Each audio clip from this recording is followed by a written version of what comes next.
Jadi bukan masalah hodamnya mahal, bukan masalah hodamnya mahal. Karena hodam nggak bisa diperjualbelikan. Tapi nggak tahu ya kalau bahasa oknum-oknum tuh nggak tahu. Terkadang di luar sana suka adu kesaktian. Hodam saya lebih sakti, hodam dia kalah saktinya. Padahal bukan itu rahasianya. Padahal. Iya, gitu ya kan. Menuju ngerintis jalan asin, namanya pepasasihan.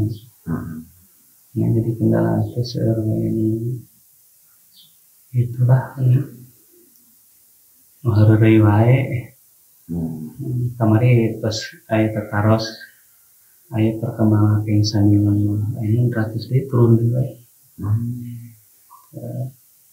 Turun deui.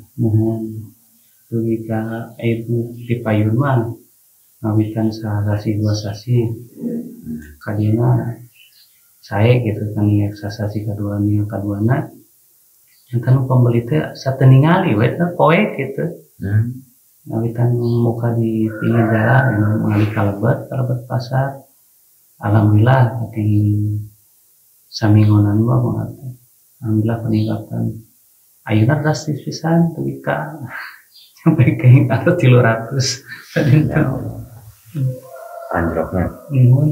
Si anjloknya 10%-an. Sang di ya pasar kirim kayak sama keringan kurupu misalnya. Dan di payuna di percantan kan pertama selama 5 tahunan deh. Ayeuna anjeunna keluar ngali ditemu kanyalira di payuna. Jangan otomatis main tangan anda jadi panjana ditarik dan kami jadi sepi. Nah, jadi terkadang memang begitu. Ketika kita berjualan, resikonya memang terkadang ya itu terkendala dengan saling mengalahkan. Tetapi saling mengalahkan ini bukan berarti saling menyerang dengan ilmu hitam ya. Maksud saling menyalahkan itu adalah saling menarik. Biasanya pakai daya tarik atau pakai penarik usaha.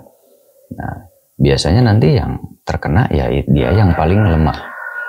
Karena terkadang untuk daya tarik usaha itu bermacam-macam dan berlomba-lomba untuk mencari yang paling bagus ya. Ya siapa yang tidak mau kan usahanya sukses.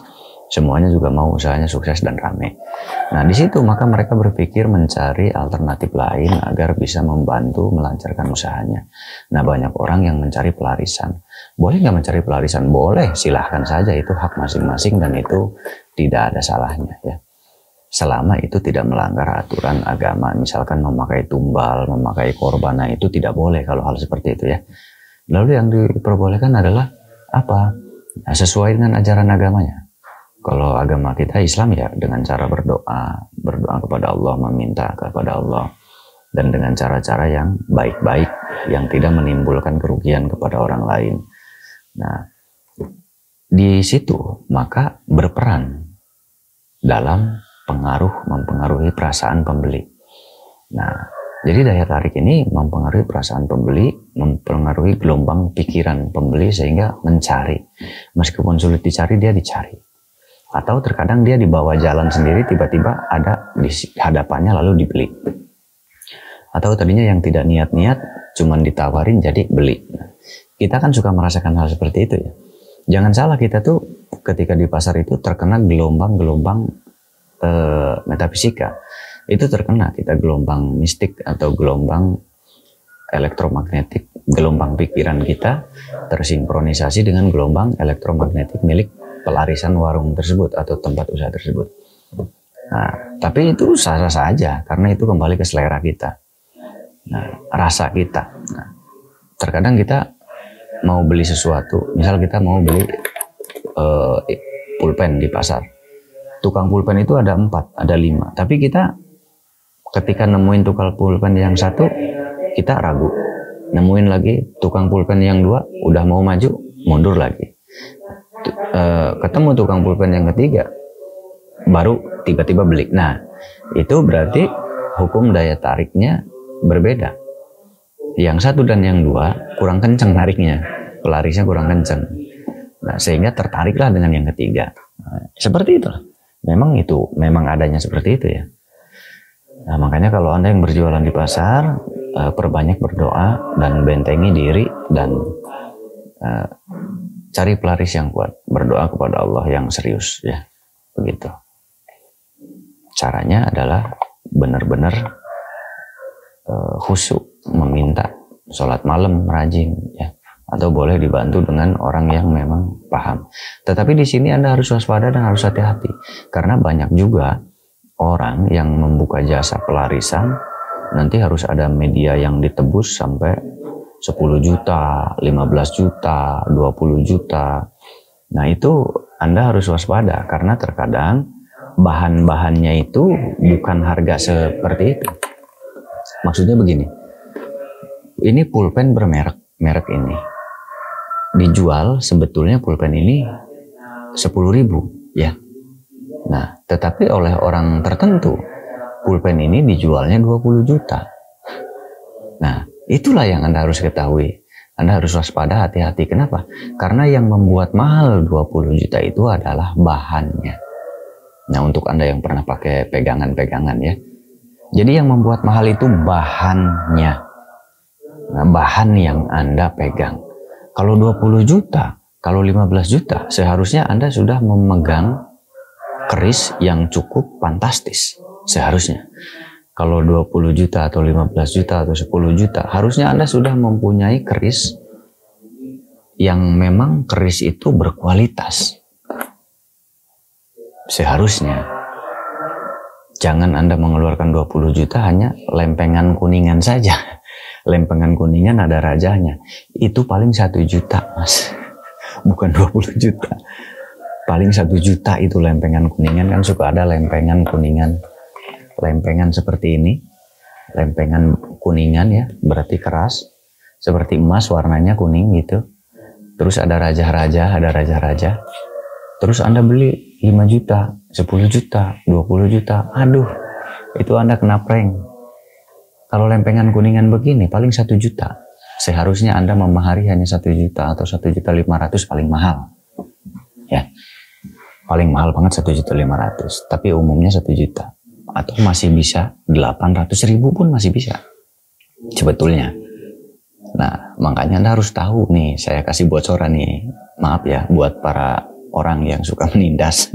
Saya bocorkan rahasianya nih. Saya bocorkan. Karena saya kasihan sama orang-orang yang nggak paham. Ini paling 800 atau 1 juta. Paling tinggi banget 1.500.000. Tergantung ukiran rajahnya. Seberapa sulit dan seperti apa modelnya. Nah, jadi yang dibeli itu adalah kualitas barang yang dibeli. Yang membuat mahal. Kalau 10 juta, 15 juta, 20 juta. Anda harusnya sudah dapat keris ageman atau keris yang memang seninya luar biasa bagus. Secara seninya sudah kualitas.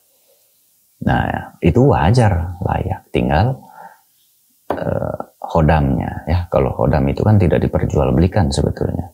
Yang diperjualbelikan harga itu adalah bahan yang akan ditempati hodam. Sama dengan Anda mempunyai anak, lalu anak ini disiapkan rumah oleh Anda. Mau rumah mewah kah? Mau rumah biasa? Mau rumah jelek? Tergantung kemampuan Anda. Nah, kalau Anda ada rezeki, pasti ingin membuat rumah yang mewah. Nah, atau keris misalkan yang 20 juta. Nah, itu rumah mewah berarti untuk si hodam. Ya. Jadi keris yang 20 juta itu rumah mewah untuk si hodam. Nah, jadi bukan masalah hodamnya mahal. Bukan masalah hodamnya mahal. Karena hodam nggak bisa diperjualbelikan. Tapi nggak tahu ya kalau bahasa oknum-oknum tuh nggak tahu ya. Kalau bahasa oknum-oknum saya nggak tahu jual hodam atau apa. Bukan, sebetulnya tidak boleh memperjualbelikan hodam atau bangsa jin, tidak boleh. Sama saja memperjualbelikan manusia kalau begitu, itu nggak boleh. Yang diperjualbelikan adalah medianya, bahan-bahan barangnya, seperti lempengan raja begitu contohnya. Atau kalau yang harga 10 juta ke atas, seharusnya Anda sudah dapat keris yang memang luar biasa seninya. Atau misalkan dapat batu, seharusnya Anda sudah dapat batu yang luar biasa bagusnya. Jadi harga sesuai dengan barang seharusnya. Bukan masalah hodam. Kalau hodam tidak diperjualbelikan. Itu untuk saya pribadi ya. Tapi kalau untuk oknum di sana nggak tahu tuh. Ini hodamnya lebih sakti, mahal. Itu nggak tahu. Terkadang di luar sana suka adu kesaktian. Hodam saya lebih sakti, hodam dia kalah saktinya. Padahal bukan itu rahasianya. Padahal nggak ada hodam. Oh, ini hodam kelas kakap, ini hodam kelas teri. Sebetulnya beda-beda tipis, beda-beda tipis. Meskipun ada hodam yang lebih kuat, ada hodam yang lebih lemah, tapi beda-beda tipis. Akan kembali kepada keilmuan. Orang kan kadang, oh ini mah hodam Sang Hyang, kelasnya kelas Sang Hyang. Aduh, itu orang awam, sangat awam sekali. Padahal yang disebut hodam Sang Hyang itu ya hodam ya jin-jin juga. Yang disebut Sang Hyang masuk ke mediator itu padahal jin, mas. Aduh, makanya belajar ilmu. Pesantren dulu 50 tahun baru paham. Biar dapat ilmu-ilmu yang hak gitu. Bukan dapat ilmu hoak, tapi ilmu yang hak. Ya udah, selamat belajar.